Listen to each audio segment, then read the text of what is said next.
Hello and welcome once again to Skylark Education Systems English classes. Myself Vikram Arora. So once again I am coming up with yet another very important topic for you all: figures of speech.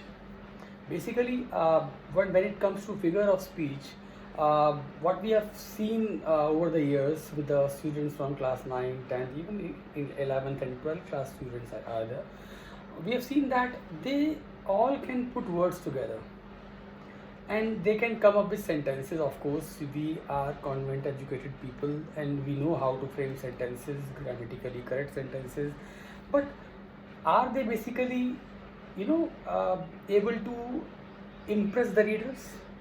Is it a very good piece of writing that ends up in a very beautiful piece of article? This is the main question. What we basically lack is some spice in our sentences, the figures of speech. So today I am going to brief you people because your ordinary sentences are going to become extraordinary after learning figures of speech in this class. I have basically selected some 9 to 10 figures of speech in this session, and I'll be coming up with some more such figures of speech in my later videos. So just keep your ears on, and I will be basically narrating things a lot in this video, and whatever I am narrating I'll be putting that those sentences in my description in this video. So see the description also after watching this video. So let's start. Fine. So the first figure of speech that I'm using is alliteration. Alliteration basically is there are two figures of speech. One is alliteration, other is repetition. So don't confuse with these two because they are quite similar in their approach.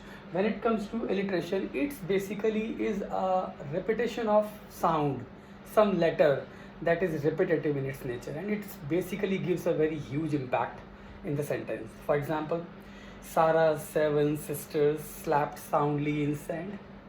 This is S. So just see the impact. Sarah's 7 sisters slapped soundly in sand. This is alliteration, the repetition of S. Now, one more example I'm giving you. Don't delay, downs, disarming display, dusk demands daylight. So see the use of D in this. Don't delay, downs, disarming display, dusk demands daylight. So this is what you call as alliteration. So now let us compare alliteration with repetition. Excuse me. So when it comes to repetition, so have you just seen in some poems like repetition of a word? This is a repetition of a word again and again and again to lay an impact. Giving example: water, water everywhere, and not a drop to drink. Water, water everywhere, and all the boards did shrink. So see the use of the word water in this. Then again I am giving example. The ice was here, the ice was there, the ice was all around. Ice, right? So this is what we call as repetition. Coming up with the next figure of speech, this is personification. A very beautiful, figure of speech, which basically makes use of the non-living things as a living one. You can say that. Suppose we use a sentence called the king died, or some may use a very better frame like the king went for his heavenly abode. This is also indicating that the king died. This is also indicating that the king died. Now look at this. Death lays its icy hands on the king. Now you can see all the three sentences basically are giving the same impression that ultimately the king died. But what excites you more? Third one, because indirectly we are referring to the death of king. For instance, death lays its icy hands on the king. So this is basically death, which is a non-living entity. Quite an oxymoron in this as well. So death, a non-living entity. Fine. So death lays its icy hands on a king. So what hands are there for death? Death does not have any hands, but we are emphasizing as if the death has its hands, much like कानून के लंबे हाथ. So you can see that this is what we call as personification. When we treat a non-living entity as a living one, or someone who is acting like a human being, this is what personifies the sentence. So coming up with a fourth figure of speech, that is anastrophe. Anastrophe basically it refers to the inversion of the normal order of speech in a particular sentence. I mean, we just emphasize on the use of the way the things are narrated, the way the things are told in the speech. For example, I am giving example for that. Object, there was none.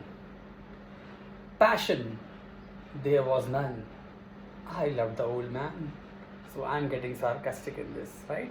So just you can see the inversion of normal order. What I mean to say is that old man was just a person who was very lethargic, who was not going to do anything. Object, there was none. Passion, there was none. I love the old man. So originally, what the sentence means is that there was no object, there was no passion. The old man was loved for none, for nothing. Fine. So you got the meaning of anastrophe. So just a sarcastic comment on someone in a very inverted order. Fine. This is what we call as anastrophe. So I'm again telling you guys that whatever I am narrating in this video, you are going to get the description box full of these narratives. You will be getting all those examples in the description box. You can copy from there. So combined with this video, the explanation I am giving to you people along with the description box, you can basically benefit from this video a lot. But you have to pick up your pen and paper for this and take some notes into your notebooks for your future learning. Fine. Coming back to the next one is anaphora. Anaphora is like a repetition of one particular word purposely. We have seen in Julius Caesar, we have seen in so many novels and dramas. Specifically, it is meant for dramas. Anaphora is like a purposely used word so that one gets so much enticed and so much into it. Let's have an example for this. I'm not afraid to die. I'm not afraid to live. I'm not afraid to fail. I'm not afraid to succeed. I'm not afraid to fall in love. I'm not afraid to be alone. I'm just afraid I might have to stop talking about myself for 5 minutes. So you can see, I'm not afraid to, I'm not afraid to, I'm not afraid to, I'm not afraid to. So I have used this repetition again and again. So this is not repetition. A repetition with a specific purpose. So it is basically used in speeches. We have seen so many national leaders and international leaders using their speech in a manner that make the audience spellbound to their speech. This is the use of anaphora. You can see that. Fine. Let me just come back to the next figure of speech. I hope you are loving it. Hope you are listening to it, and then when you go for your literature part in your books, you can then find out how the figure of speech are used in the lessons, how you are basically whenever you are asked something in your exam, you can then learn, then you can emphasize, and then you can pick out the figure of speech used in the literature and in the poem. Fine. Now I'm coming up with antonomasia. Antonomasia, I've seen, we can call, the moment I say the king of pop, the name that comes into your mind is Michael Jackson, the king of pop. The Bard, the great William Shakespeare, the Bard. The Dark Knight, of course, Batman. And what about Master Blaster, our own Sachin Tendulkar? What about the Prince of Kolkata? This is our favorite Saurav Ganguly. So these the names we choose for a particular famous personality.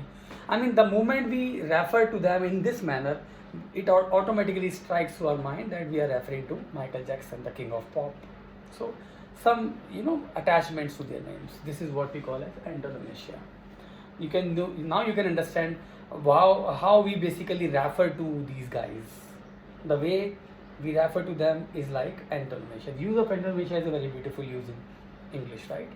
Now, the next thing we are coming up is hyperbole. Hyperbole, a very, very emphatic use of figure of speech. This makes you can say that a sentence becomes a very powerful tool with the use of hyperbole. You can say, have you heard of the word called exaggeration? The word is exaggeration. The way we used to tell about things in a manner that as if we are exaggerating things. It is just a bit of thing, and we are narrating it as this.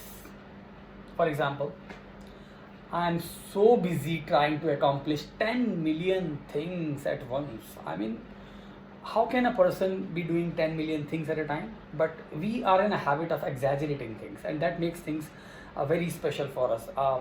What I want from the person I am talking to, I just want to make him I just want to make him realize the fact that I am so busy. So if I say I'm busy, no one will basically understand. No one will basically realize this fact. But when I say I'm so very busy these days, I'm trying to accomplish a million things at a time. Hundreds of times I have told you. But have I really told him hundreds of times? No. So this is why we call this hyperbole. Hyperbole is a way to exaggerate things. I mean, suppose someone is trying to belittle someone else's, the neighbor's dog, and he is trying to make him feel low as if his dog is nothing. So he's saying that your dog is so ugly, we had to pay the fleas to live on him. See, this is the way exaggerating things. So this is like an hyperbole being used as an insult to his dog. Okay, fine. The next thing I'm coming up is simile. Simile and metaphor. Much in the same way, like alliteration and repetition. Two confusing things. Then again, two confusing thing is simile. Simile and metaphor are the tools of comparing things. If it is a direct comparison, you can say that. If it is an indirect comparison, sorry to say that. If it is an indirect comparison, it has to be simile. For example, the bride had entered the hall. The bride had entered the hall. Red as a rose is she. Red as a rose is she. So the bride is looking as a rose. So bride is being compared to rose. Now, if we say, we can say a particular boy called Mac. Mac is the Sachin Tendulkar of our class. If I say Mac is like Sachin Tendulkar, if I say Mac plays like Sachin Tendulkar, so we say simile. But if we say Mac is the Sachin Tendulkar of our class itself, this is metaphor. Metaphor is direct comparison to someone. So if I say Mac plays like Sachin Tendulkar, so we say it's simile. But if we say Mac is the Sachin Tendulkar of our class, so that is a metaphor. So he fought like a lion. He fought like a lion in the battlefield.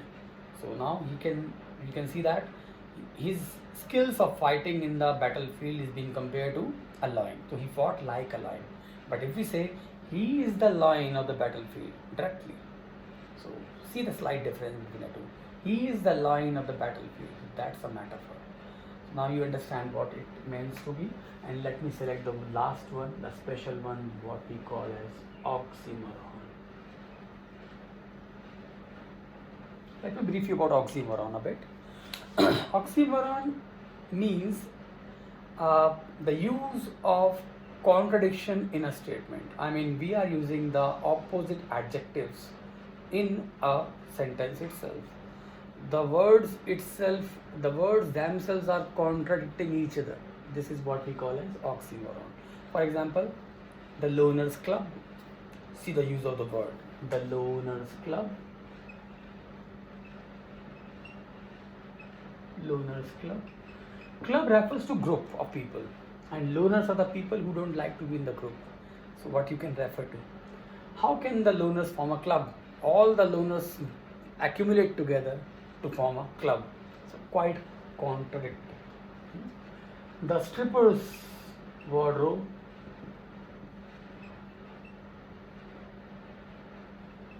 See, the wardrobe refers to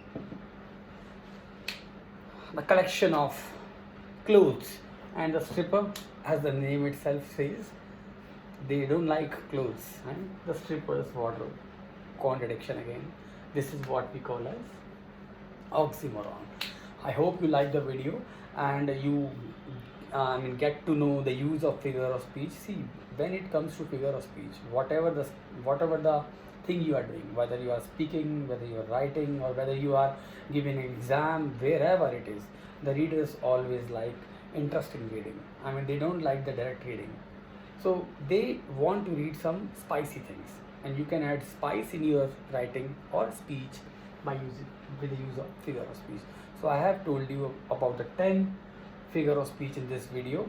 You can find the examples that I have narrated in this class in the description box.